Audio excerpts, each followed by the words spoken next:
Kubigaragara byo nyine biragorana kugira ngo umuntu yakire impinduka, ariko turebye viziyo y'igihugu cyangwa se aho igihugu kigana, byanze bikunze impinduka zigomba kubamo. Igihe ari cyo navuga rero, ntabwo abantu bose bashobora kubona ibintu kimwe. Impinduka iyo zije, hari abo zibangamira, hari abo zisenya, hari abo zubaka, ariko icyo twavuga cyo biba bisaba gutuza, kuko byose biba biri mu mugambi w'Imana. Nta kintu na kimwe kibaho Imana itabyemeye ko kibaho. Nibyo koko hari abababajwe nuko bavuye mu nshingano, ariko buriya ukorera mu muhamagaro, nyeka ko bigira imbaraga cyane, bigira n'umumaro cyane kurenza uko wakumva kuri mu nshingano.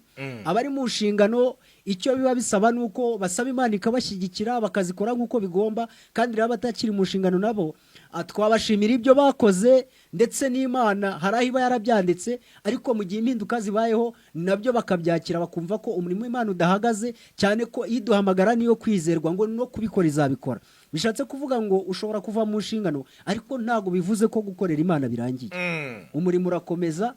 Ubwo rero abagiye batekereza ku mushumba cyane, ntabwo twamutindaho cyane, kuko rimwe na rimwe uzasanga ari byo ariho icyerekezo gisaba ko ariko abikora, ndetse ari naho ubuzima bw'itorero bugeze, bigasaba ko izo mpinduka zivamo bitewe n'icyo itorero rigomba kugeraho, cyangwa se n'intego z'itorero. Hanyuma ngira ngo mu rurembo rwa Huye, ni ururembo nakita ko rufite amaparuwase nayo atari makeya. Uru rurembo rwanyu rwa Huye, nta bashumba b'abagore begeze babonekamo, naho ngo tube twakubazaho gatoya? Barimo bagiye babonekamo, ndetse batari bakeya cyane, ariko uko byagenda kose ni ikimenyetso kigaragara ko hari uburyo umurimo w'Imana ugenda waguka, kandi mu mpande zombi. Ubu mu rurembo rwa Huye, ururembo rw'amajyepfo, namwe mufitemo abashumba b'abadamu? Abashumba b'abadamu tubafitemo, kandi ku kigaragara cyo hamwe n'imbaraga z'Imana bagenda bagerageza gukora inshingano zabo nk'uko bigomba. Aho nari ngiye kukubaza nti, iyo urebye impinduka zabonetse, ngira ngo urabizi ko hari sakwe yagiye ivugwa hano hanze, batabashumba b'abagore, ati ADPR irarangiye, bati ibintu ntabwo byegeze bibaho mu idini, mu itorero. Donc mwebwe nk'abakristo noneho sasa, iyo mubyirebera mubona aba badamu barashoboye cyangwa ntago bashoboye? Ese koko umushumba mukuru yaba yararengereye agakora ibidakwiye, cyangwa mubona n'ubundi ntacyo bitwaye umurimo barashoboye? Kandi koko nkuko tugera tubibona henshi no hirya no hino harimo abashumba b'abadamu. Barimo buriya mu Cyongereza hari umugani bajya bavuga ngo if you want to know human character give us him power. Nushaka kumenya umuntu ushobora kumutiza imbaraga zituma akora ikintu runaka kugira ngo umenye uwo muntu wari we. Kubigaragara byo rero nabo barashoboye, kandi ikindi kiba gihari, ntabwo tugomba kureba ngo ninde yoboye itorero, cyangwa se icyo dusabwa no gusenga Imana, ahubwo tugakomeza umuhamagaro nk'uko twahamagawe, kandi izo mpande zombi zikuzuzanya. Yaba ari umudamu uyoboye itorero, yaba ari umugabo, mpamya ko uko byagenda kose iyo abashije kuzuza inshingano afite, ndetse agakora icy'itegeko ndetse n'amabwiriza y'itorero amusaba, ibintu byose bigenda neza. Ubwo rero kuri ubu abo dufite kugeza kuri ubu ntacyo nabanenga, kuko Imana iba yarabatoranyije, ibibona ko ibyo batoranirije bazabikora kandi neza. Ngira ngo biri kugenda birushaho gusobanuka. Ni mu bwiza twinjira mu bundi. Ni umutumirwa turacyari kumwe, ni Tito guturuka muri paruwasi ya Matyazo, ahahoze ari paruwasi ya Matyazo mu gihe cyatambutse. Ubu ni paruwasi ya Huye. Ubu ni paruwasi ya Huye. Ngira ngo wakoze ibirometero bitari bike kugira ngo uve i Huye ugere hano mu mujyi wa Kigali, aho dukorera, cyangwa se aho Ijwi ry'Abahanzi TV dukorera. None Tito umuhanzi, ubu ngubu ko wamaze kumbwira ko uri umuhanzi, umugore wawe akaba nawe umuhanzi, none ADPR ikaba yarahinduye ibintu bushya, nambagamizi muhura nazo muri uyu murimo? Ese muracyabona ibitaramo nk'uko mwabijyagamo? Ubutumire buracyahaboneka? Ese kagafanta, reka tukita gatigeda hatagira abatwumva nabi, kagatike umuntu yategeshaga nk'umukozi w'Imana yagira amahirwe agasaguka irobo ry'isukari, abana bakarara banyweye agasukari, karacyaboneka cyangwa ingoma zahinduye imirishyo? biragoranye cyane, ariko nk'uko nakomeje kubivuga, buriya icyo umuntu afokasingaho ni umuhamagaro ndetse no gukora umurimo w'Imana.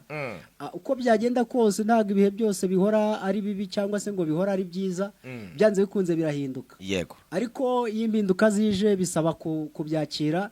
Nibyo koko ubutumire ntabwo buba bukiri bwinshi, ndetse no kubona aho gukora umurimo w'Imana ntabwo biba bikimeze neza nka mbere, ariko mpamya ko itorero rizakomeza kubirebaho bikajya mu murongo muzima.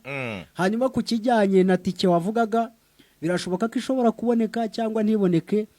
Ikiba gihari ni uko Imana itanga ubundi buryo, igatanga imikorere mu buryo bumwe cyangwa ubundi, hanyuma ya tike ikaba yaboneka, n'igihe itabonetse ku itorero ukaba nta kibazo ushobora kugira. Uti ibyo tike ntago ariyo focus. Ariko reka nongere nkubazeho aka kandi kabazo. Nicyo gihe mba nkuboneye wenda n'abandi bumvireho. Hari itegeko riherutse gusohoka rivuga ko cyangwa se rigenga abahanzi bakorera mu itorero rya ADPR. Yego. Ibindi byatambutse reka mbyirengagize. Ahubwo reka twigendere ku muhanzi ibyamugonze. Abahanzi hasohotse itegeko rivuga ko uyu muhanzi agomba kuba yujuje. Warabisomye? Yego. Cyangwa ntabwo wabisomye?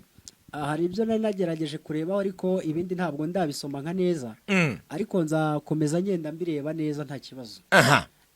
Hanyuma hari ukwandikira hajya bayita komisiyo ishinzwe abaririmbyi. Yego. Ku itorero. Uyimenyesha, uyisaba ko yakwakira nk'umuhanzi. Yego. Ikaguha ubwo burenganzira. Hanyuma mu gihe nabwo bagutumiye nk'umuhanzi ukajya kuririmba ahandi hantu mu rundi rusengero kandi rwa ADPR. Yego. Ugomba kwemererwa n'iyi komisiyo ikaguha ibaruwa cyangwa se rekomandasiyo, icyo bita uruhushya. Yego. Bikanyura mu buyobozi bw'itorero ndetse bikagera no ku muyobozi wa paruwasi. Hari n'ibindi byagonze abahanzi nk'amashuri. Yego. Kabiri, kuba yitabira ibikorwa byose by'itorero. Iyo bavuze ngo byose baba bavuzemo mu masengesho, amasengesho yose y'itorero kayabonekamo. Kabiri, kuba uri umwe mu batanga icya 10 nkuko bikwiye, gahunda zose z'itorero, mbese gahunda yose y'itorero za niba ture zaki zose ukazibonekamo. Ibyo bintu kubyitabira ukabishobora udahembwa n'abaguhaye kondisiyo. Simbizi ko byagukundira kuva ku wa mbere kugera ku cyumweru kubahiriza izo kondisiyo kugira ngo nibura uba udafite ikikuzitira mu murimo w'Imana. Ahangaha ntambagamizi nk'abahanzi mwahagize. Uretse n'abahanzi rero, aho imbogamizi ntabwo zabura. Nabikubwiye ibyo ari byo byose, impinduka hari ibyo zizana ugasanga ni byiza, hari n'ibigonga abantu. Kucyumvikana cyo ntabwo ushobora guhera ku wa mbere ngo wumve ko gahunda zose z'itorero ushobora kuzazibonekamo, kuko hanze yo kuba uri umukozi w'Imana ugomba no gushakisha mu bundi buzima. Yego. Cyane ko tuba dufite imiryango tugomba kwitaho, hari icyo bigusaba, hari izindi mbaraga bigusaba. Icyo cyo ni icya mbere navuga, ntabwo ushobora kuboneka muri gahunda zose z'itorero ngo bishoboke.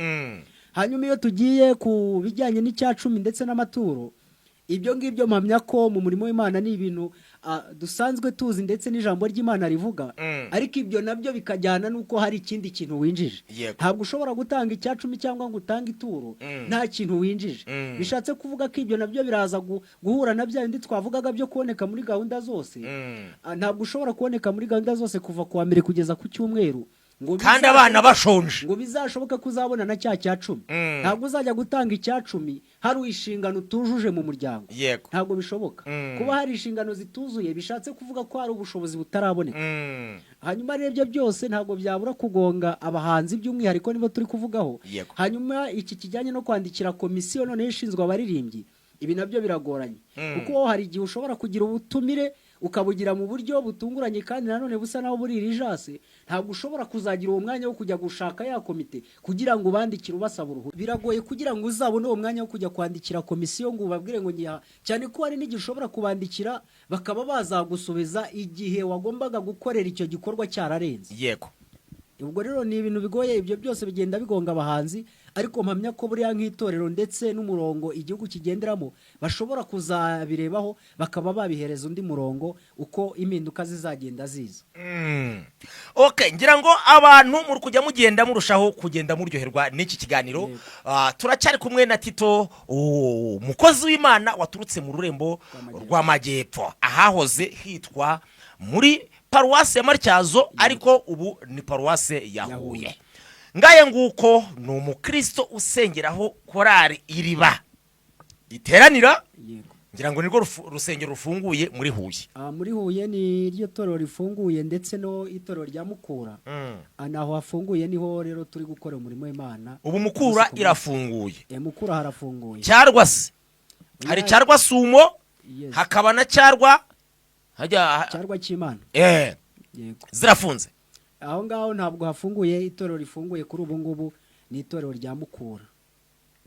Rwa rusengero ruri munsi ya kaminuza se narwo rurafunze, aho bita ku Mukoni, hepfo ya kaminuza ya Huye gatoya, rusengero rwa DPR bari no mu nyubako nziza cyane.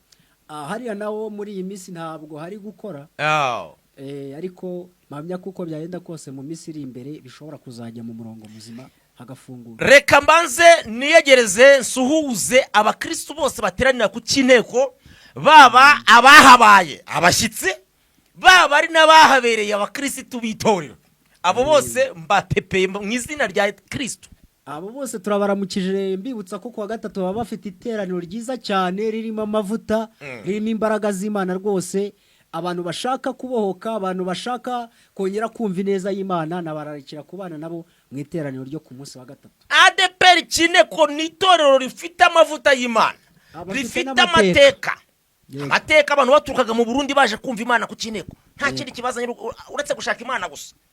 Rero ni ukuvuga ngo ni itorero ribitse amateka, rifite ububyutse. Tunabona no gusuhuza mwarimu wa Nezi yasha.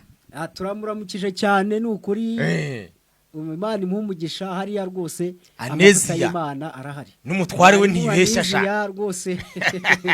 Na mwarimu Farasina, mwarimu Fisi, Pasiteri Rusesa Jean Paul, kuba muzi ni amateka maremare. Jean Paul aracyashidika nka mbere. Oya, amavuta aracyari yayandi, kuko ijambo ry'Imana riravuga ngo naho basaza bazaba bagifite itoto n'ikakama nk'uko byari bimeze mbere. Bishatse kuvuga ngo uyu munsi wa none nubwo yaba arimo agana mu zabukuru, ariko amavuta y'Imana aracyamuriho. Yego.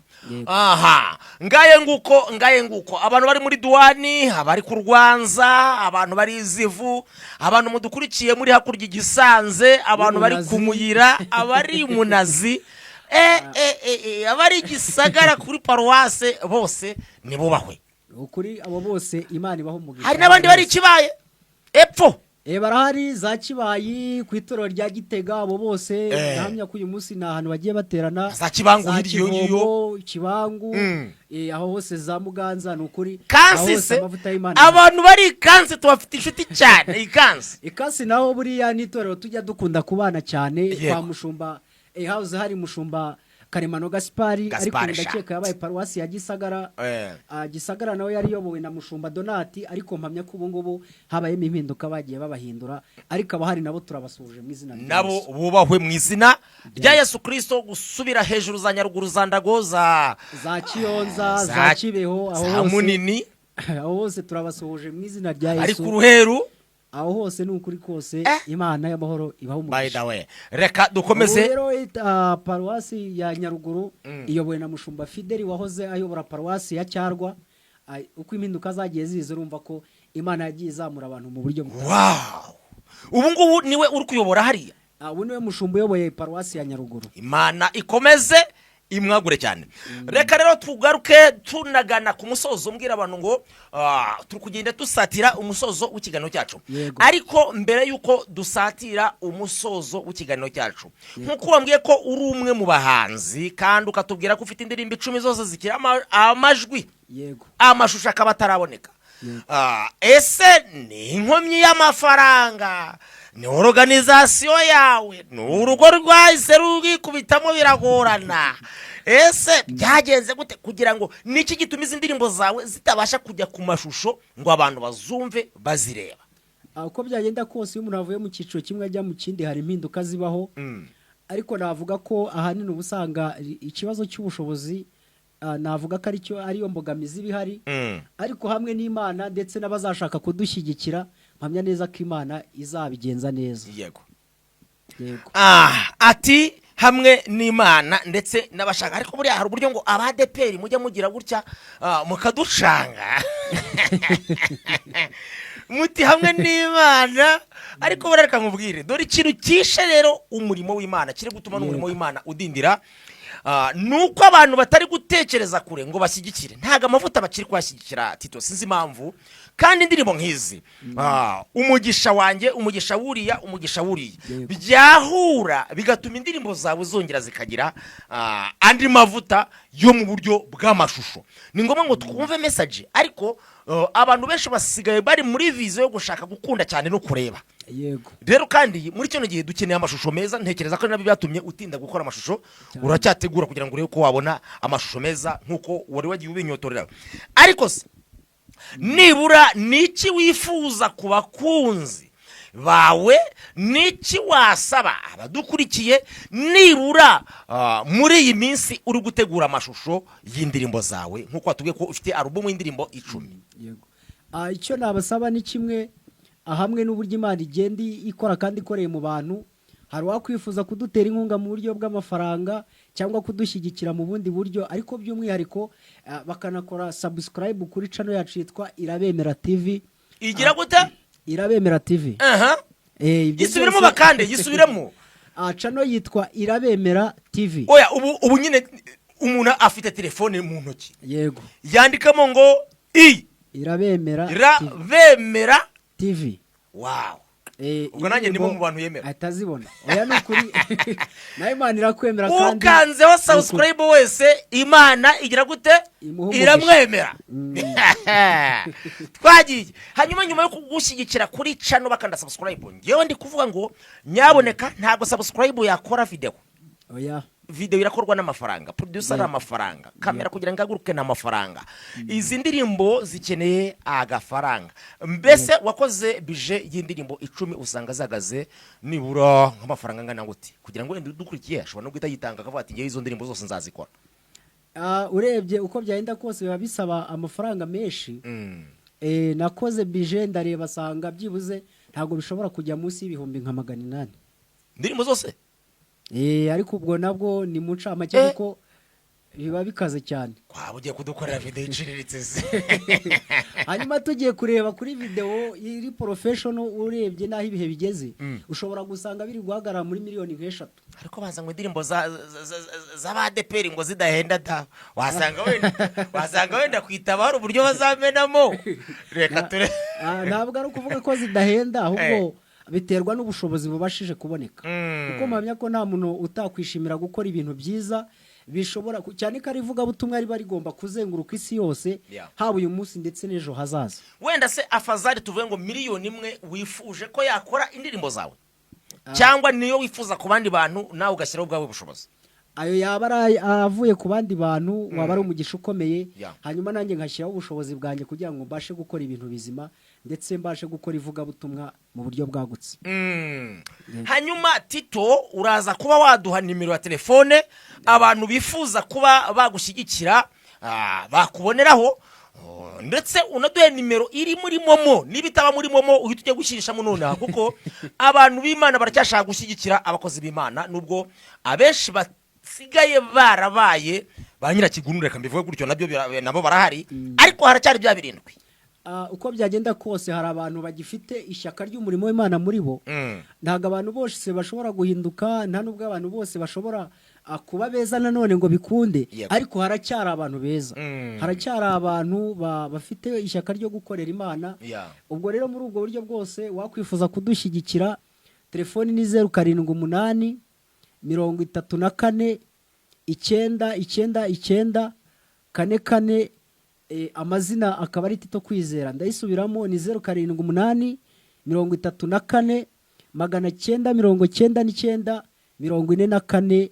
Imana ibaho umugisha. Iba mu kanyenyeri yego ikaba n'umurimo cyane rwose amazina ni Tito Kwizera nabibabwiye. Okay, nizere ko abantu twari kumwe mwaguwe neza kandi Tito twizere ko ubwo abakunzi b'ijwi ry'abahanzi TV bazongera kugukumbura uzongera ukaboneka hanyuma tukongera tugataramira abakunzi b'ijwi ry'abahanzi kandi naba bantu bagiye kuba batuba hafi tuzaza tubashimire yuko indirimbo zamaze kuba zagera hanze mu minsi imbere. Yego niko bimeze uko byagenda kose umuntu ukoze igikorwa cyiza arashimirwa.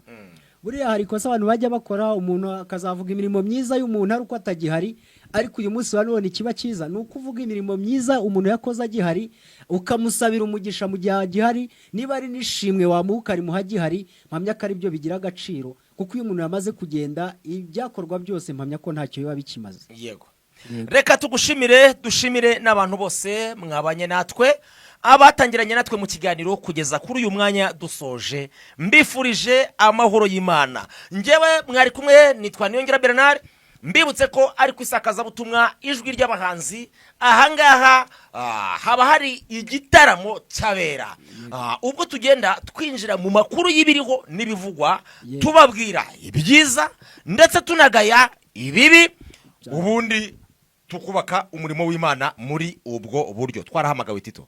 Ukuri twarahamagawe kandi Imana y'amahoro igikomeza idukomereze muri uwo muhamagaro iduhe n'imbaraga uko ibihe bigenda bihinduka Imana iturinde guhindukana n'ibihe ahubwo iduhe imbaraga zo gukomera ku cyo twamenye no gukora umurimo wayo tutanyeganyezwa n'ibibonetse byose yaba ibiriho ndetse n'ibizaza. Reka tubabwire ngo ibiganiro byacu nakagaruka ciao ciao.